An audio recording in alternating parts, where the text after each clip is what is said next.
O soluço de 1 bilhão de almas. Disse que Martinho Lutero tinha um amigo íntimo, cujo nome era Micônio. Ao ver Lutero sentado dias a fio trabalhando no serviço do mestre, Micônio ficou penalizado e disse-lhe: Posso ajudar mais onde estou.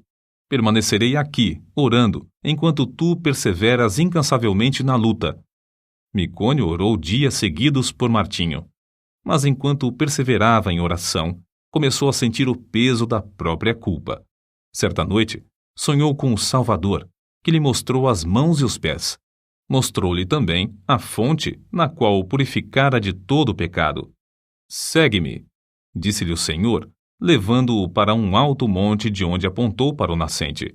Micônio viu uma planície que se estendia até o longínquo horizonte. Essa vasta planície estava coberta de ovelhas, de muitos milhares de ovelhas brancas.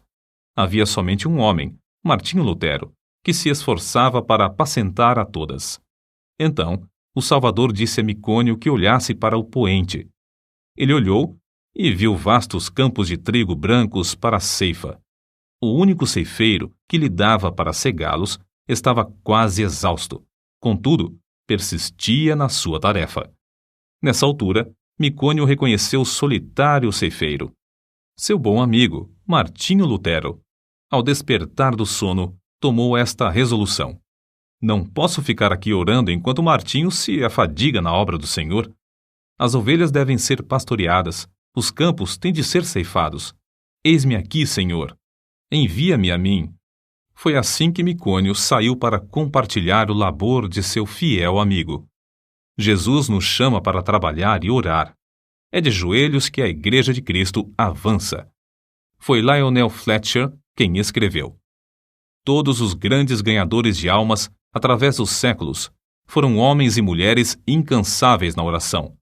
Conheço como homens de oração quase todos os pregadores de êxito da geração atual, tanto como os da geração próxima passada, e sei que, igualmente, foram homens que oravam intensamente. Certo evangelista tocou-me profundamente a alma quando eu ainda era jovem repórter de um diário. Esse evangelista estava hospedado em casa de um pastor presbiteriano. Bati à porta e pedi para falar-lhe. O pastor, com voz trêmula e com o rosto iluminado por estranha luz, respondeu: Nunca se hospedou um homem como ele em nossa casa.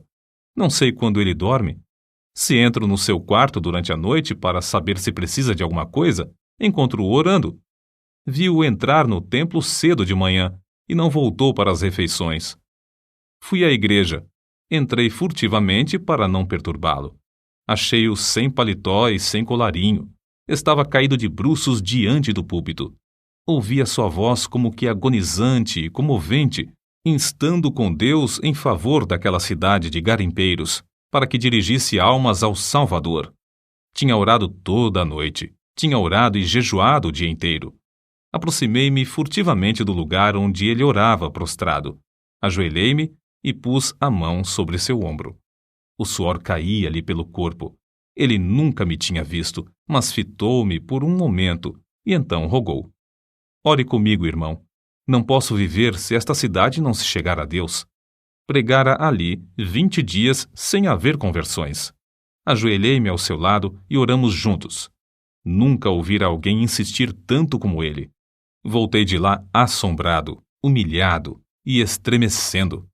Aquela noite assisti ao culto no grande templo onde ele pregou. Ninguém sabia que ele não comera durante o dia inteiro, que não dormira durante a noite anterior.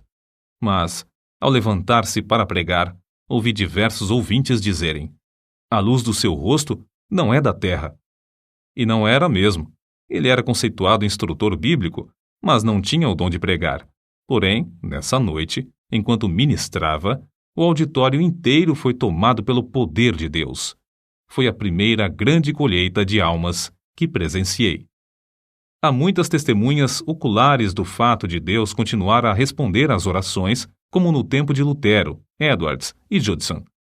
Transcrevemos aqui um comentário publicado em certo jornal. A irmã Dabney é uma crente humilde que se dedica a orar. Seu marido, pastor de uma grande igreja, foi chamado para abrir a obra em um subúrbio habitado por pobres. No primeiro culto não havia nenhum ouvinte. Somente ele e ela estavam presentes. Ficaram desenganados. Era um campo dificílimo. O povo não era somente pobre, mas depravado também. A irmã Dabney viu que não havia esperança a não ser clamar ao Senhor e resolveu dedicar-se persistentemente à oração.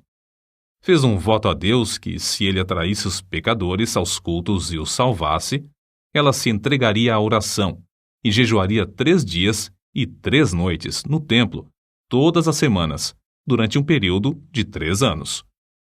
Logo que a esposa daquele pastor angustiado começou a orar sozinha no salão de cultos, Deus começou a operar, enviando pecadores a ponto de o salão ficar superlotado de ouvintes.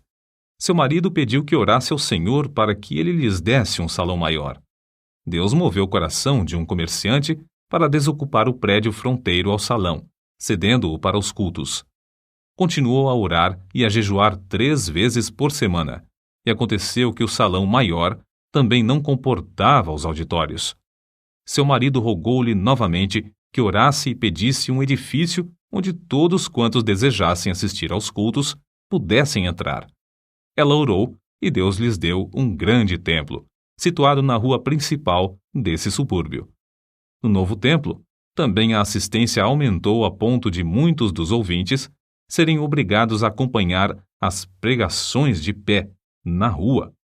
Muitos foram libertos do pecado e batizados. Quando os crentes sentem dores em oração, é que renascem almas. Os que semeiam em lágrimas cegarão com alegria. Salmos, capítulo 126, versículo 5.